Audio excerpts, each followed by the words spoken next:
Hello दोस्तों, आप लोगों का स्वागत है आपका YouTube channel AB Mark Learn Anything में। इस वीडियो में आप जानेंगे 5 शॉर्टकट कीज़ के बारे में। कुछ शॉर्टकट कीज़ के बारे में शायद आपको पता नहीं होगा या कुछ आप पहले से ही जानते हैं। तो जिनके बारे में आप जानते हैं तो इसे कमेंट कर दीजिए। जिनके बारे में आप नहीं जानते या फर्स्ट टाइम आप सीखने वाले हैं या देखने वाले हैं तो आप कमेंट बॉक्स में कमेंट कर सकते हैं। तो चलो दोस्तों, शुरुआत करते हैं। सबसे पहले इसमें हम जानेंगे कि कंट्रोल टैब का क्या यूज है। कंट्रोल टैब का यूज, जैसे कि हम ऑल्ट टैब का यूज करते हैं, ऑल्ट टैब तो क्या करता है, स्विच जितने भी एप्लीकेशन आपके ओपन हो रखे हैं उसी एप्लीकेशंस में उन एप्लीकेशंस में स्विच होता है। जैसे कि ये टैब आप जैसा कि ये देख रहे हैं।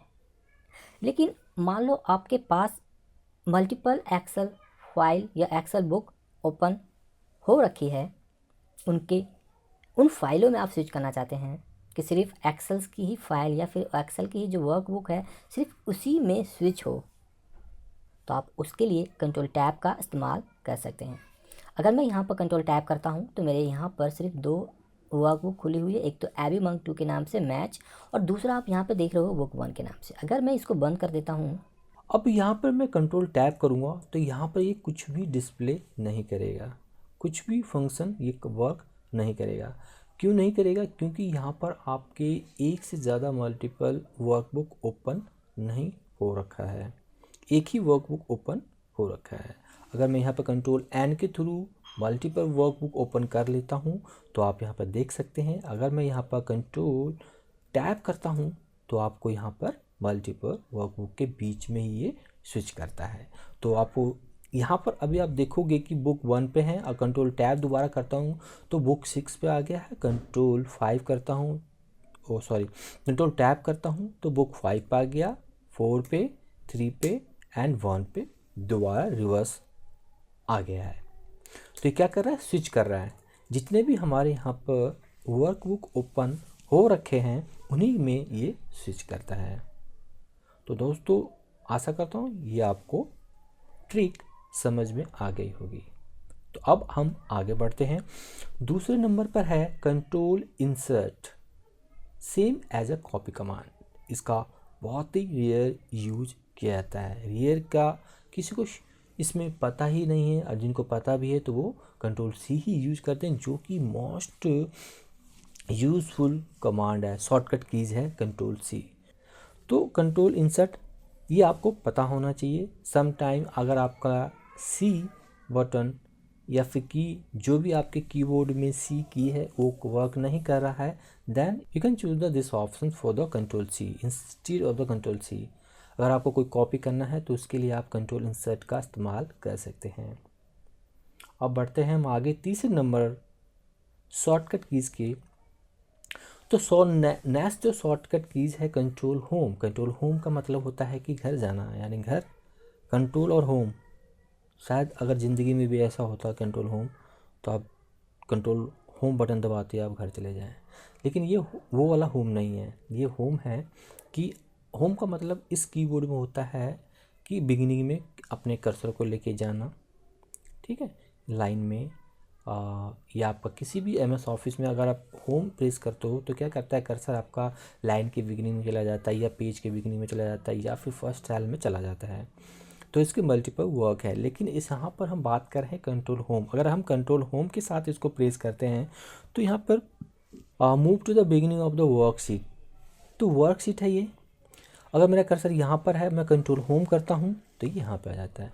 तो दोस्तों, इसका यूज़ बहुत ज़्यादा यूज किया जाता है, यूज करते हैं जिनको पता है, जिनको नहीं पता वो यूज नहीं करते हैं। क्योंकि सम टाइम क्या होता है कि हमारा कर्सर यहाँ चला गया, यहाँ चला गया, एंड में चला गया, ऐसे चला गया, तो आप फट से क्या करोगे, कंट्रोल होम करोगे तो आपको फर्स्ट पेज पे आओगे। इससे आपको आइडिया लग जाता है कि किस तरह से आपका कर्सर भागता है। क्योंकि ये जो कर्सर है इसमें मल्टीपल रोज़ हैं, मल्टीपल कॉलम्स हैं, तो ये दिक्कतें ज़्यादा आते हैं। कभी कभी गलती से कंट्रोल अप दब दिया, डाउन दब गया, डाउन दबते ही तो ब्लैंक वाले सेल पे जंप कर जाता है सीधा।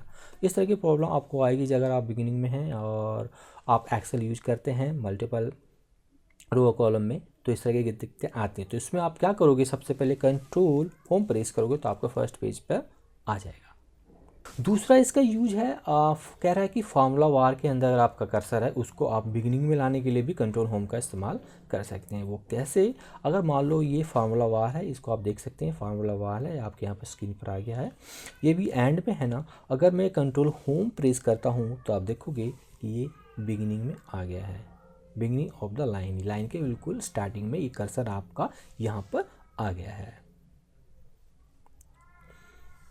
तो दोस्तों आशा करता हूँ ये आपको समझ में आ गया होगा।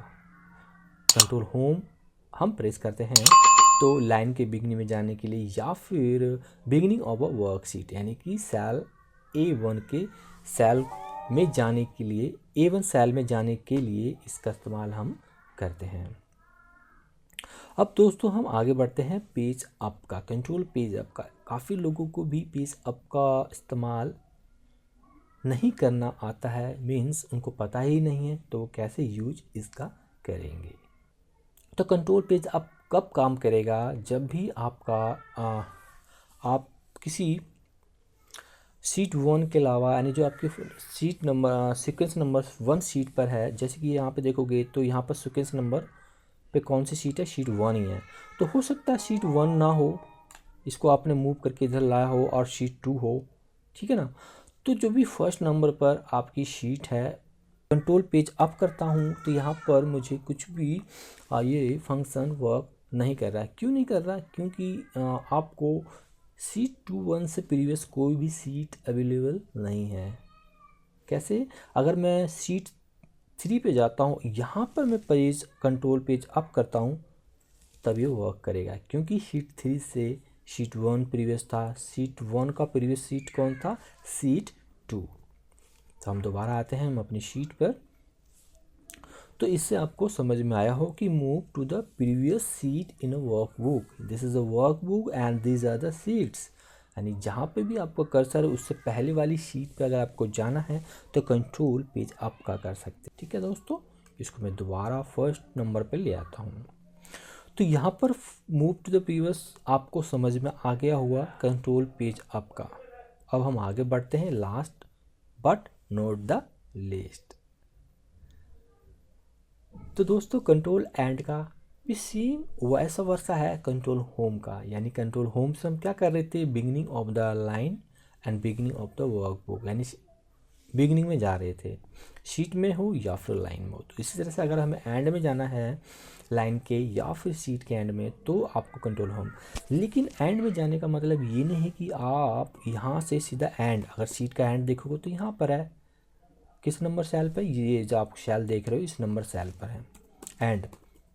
लेकिन क्या करता है, एंड का मतलब होता है कि जितने भी सेल आपने यूज किए हुए हैं, ये सारे सेल मैंने यूज किए हुए हैं, तो ये क्या करेगा, मेरा कर्सर यहाँ पे आ जाएगा। अगर मैं यहाँ कहीं से भी पे हूँ और कंट्रोल एंड करता हूँ तो ये यहाँ, यानी कि मैंने यहाँ तक यूज किया हुआ है, कुछ भी मैंने टाइप किया डिलीट किया होगा तो यहाँ पर आया हुआ है। मान लो अगर मैंने यहाँ पर भी टाइप किया और इसको मैं डिलीट कर देता हूँ तो अब ये टैब आप देखोगे तो ये हाईलाइट कर दोगे तो ये टैब आपका एंड पोजीशन हो गया इस सीट का। तो कंट्रोल एंड प्रेस किया तो इस वाली सेल पर ये आ गया, यानी कि हमने इस सेल तक हमने कुछ यूज़ किया था। यानी कि कहने का मतलब इसका ये है, move the last cell on a worksheet to the lowest used row of rightmost used column। Okay, तो राइट कॉलम पे यानी लास्ट कॉलम, जिस कॉलम पे भी आपने यूज किया उस कॉलम पे जाएगा, और जिस रो नंबर पे आपने लास्ट यूज किया है उस वाले रो पे जाएगा। तो लास्ट कॉलम और रो यहाँ पर यही थी तो इसलिए यहाँ पर आ गया है। उसी तरह से आप फिर से फार्मूला बार में जाओगे, यहाँ पर भी अगर कर्सर आपका यहाँ पर कर्सर है तो आप कंट्रोल होम प्रेस करोगे तो आपका जो कर्सर है लाइन के एंड में आ जाएगा।